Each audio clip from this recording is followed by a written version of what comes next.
สบายดีทุกคนมื้อนี้ขึ้นมาอัปเดตภาพมุมสูงฝุ่น PM 25ป้านครหลวงจันทร์ทุกคน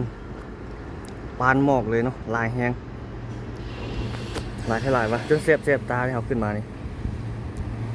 ถ้าฝนตกจวดลงมานี่คือสิดีเนาะมีเกียรติโรงแรมเขาเจ้าเฮ็ดบ่แล้วไว้เนาะก่อตันละเริ่มก่อตันละ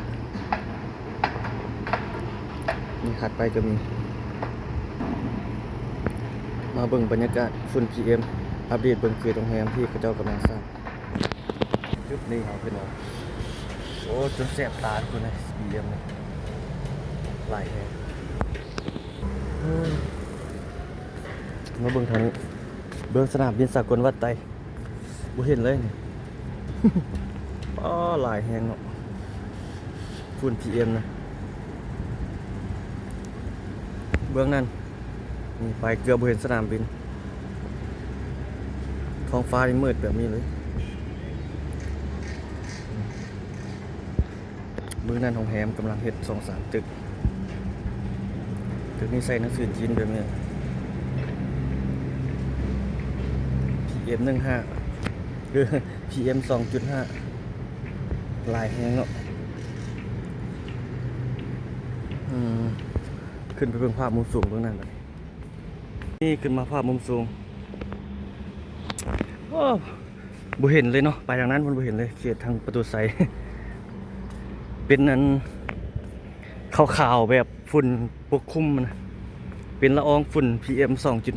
2.5 ตอนนี้ประมาณ 11 โมงปลายทุกคน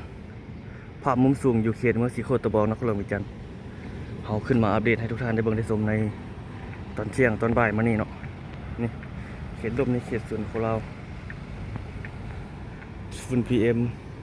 2.5 นี่เขตเฮือนของเขาเจ้า1 2 3 4 5 6 7 หลักอยู่ลำเดียวจะน่าจะเป็นไอ้น้องเขาเจ้าอยู่ลำเดียวเนาะปั่นเดินแปลงอยู่ป่ะ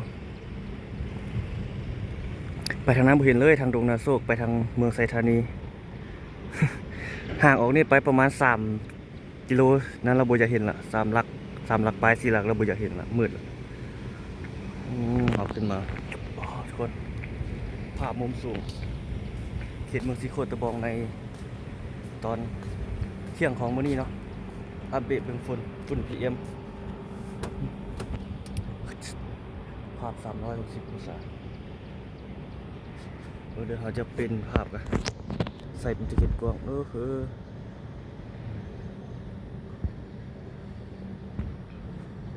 อัปเด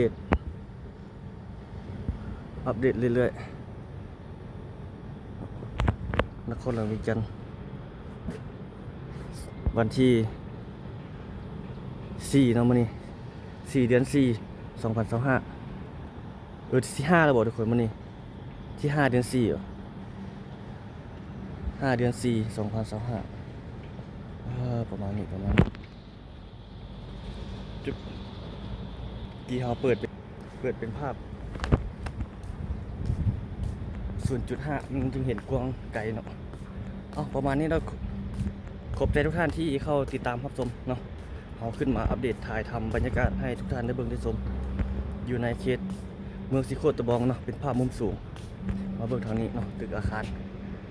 กำลังขึ้นของคนเจ้าเฮ็ดกำลังสร้างเนาะขอบใจพบกันใหม่ทุกคนสบายดี